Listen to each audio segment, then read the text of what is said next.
Hey guys, been a while. As usual, sorry, I get busy. Just don't have time to keep up. I wish I could do a video every day like Mr. PIB, but to be honest with you, I kind of run out of shit to talk about. Now, here's this truck. We've been piddling on it, trying to get it kind of up and going for Mr. PIB. My time's been very limited here lately, and so anyway, this motor, long story short, it was running really good. It had some blow-by issues. I done some tests on the motor, figured it was a ring or rings. Of course, I checked the PCV valve. All that was good. It was doing what it's supposed to do.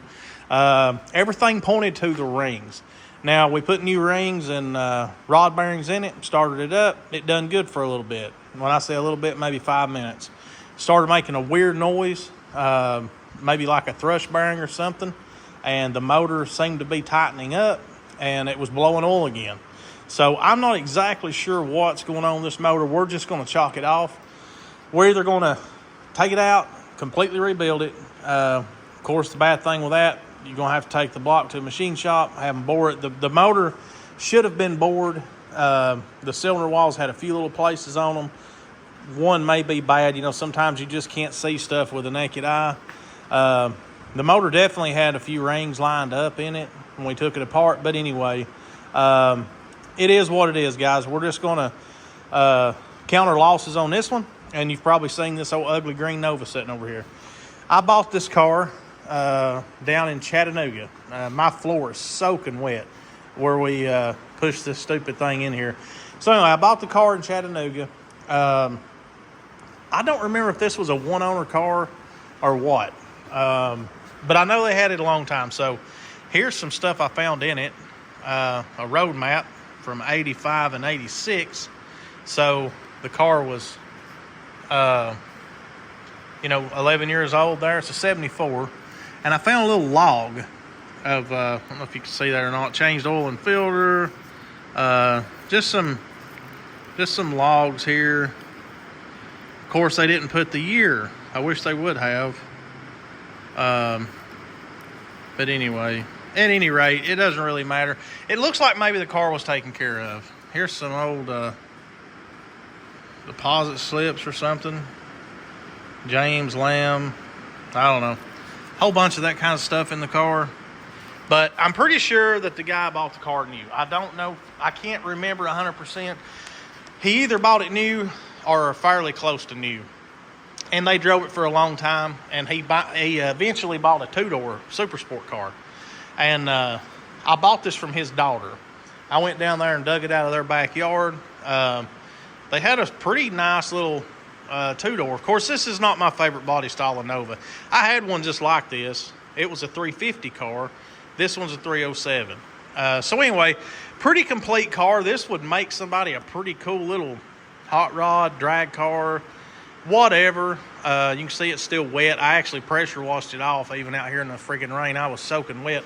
But it had a bunch of leaves and stuff on it, and I wanted those, I didn't want them in my garage. So anyway, long story short, this car, I did start it a long time ago, but it just hit and ran for a second, and that was it. I didn't really care nothing about the motor. I just kind of quit on it and put it in my little junkyard.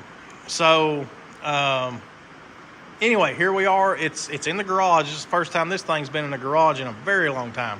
We're going to put Mr. and Mrs. PIB's intake, fuel pump, all that good stuff on this motor. And my dad's actually got a Camaro radiator that he 67, I believe it come off of, which it will fit in here. He took it to the swap meet, Hot Rod Hoarder swap meet. Didn't sell. So anyway, it's here. So that's kind of convenient. I'll throw it on there, and we'll get us a little jug and try to start this old motor. Again, this is a 307 car. It would have been nice if it was a 350, but anyway, 307. Mr. PIB, he doesn't really care. He just wants one to run good and get him where he needs to go dependably. So hopefully this is a good motor. If it's not, then, we'll just, we'll figure something else out. It's not a big deal. It's not the end of the world, but I bet it will be because, again, the girl I bought it from, they were right in the middle of the city, and she acted like, they cared a lot for this car and took care of it. And from the maintenance logs. Evidently, hopefully it's a good motor. So anyway, we'll see. Maybe, I don't know if I'll fool it tomorrow or not, but I probably will, just at least get it apart and just see if we can get this thing to hit, see what it's going to do. We'll do a compression check on it as well, and a few other little things. Maybe go ahead and if it starts up and runs good, go ahead and change the oil, and then get the cooling system doing what it needs to do, whether that means taking the water pump off of the truck and putting on here as well.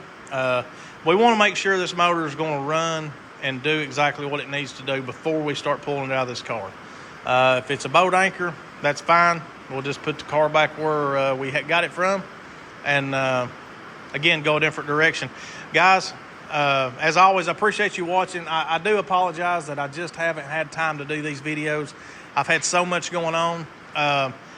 Hopefully soon enough I'll have the 56 truck here, and the 59 wagon will be gone. You'll notice this thing's sitting in its place. I had to move the wagon out so I can get this one in here and get the motor out of it.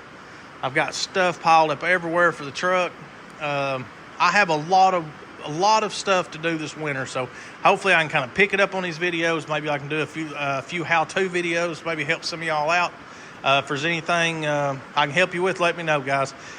Again, thank you for watching. We'll catch you in the next one. See you later.